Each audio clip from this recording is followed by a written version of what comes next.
My teaching style, not just with Kant, but in general, is I try to give as many examples as possible, as relatable examples as possible.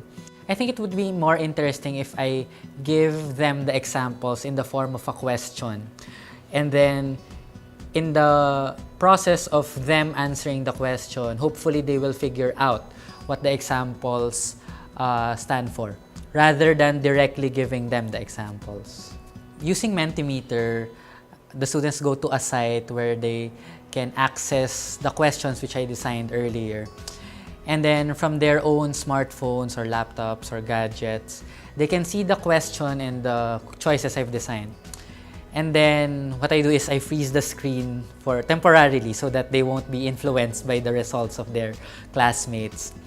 And then after I get around more than half of the class, I unfreeze the screen so that they will see live updates of how many students answered each particular choice.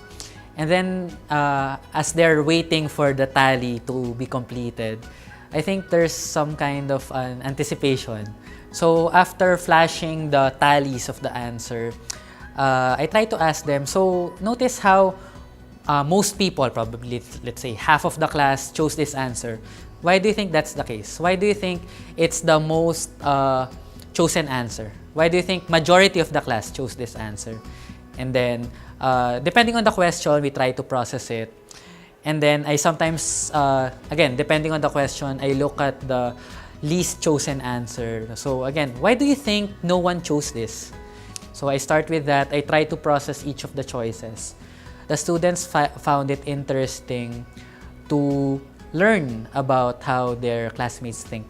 Most students, especially the ones who were not comfortable reciting, felt involved without being coerced or without being put on the spot on an awkward situation.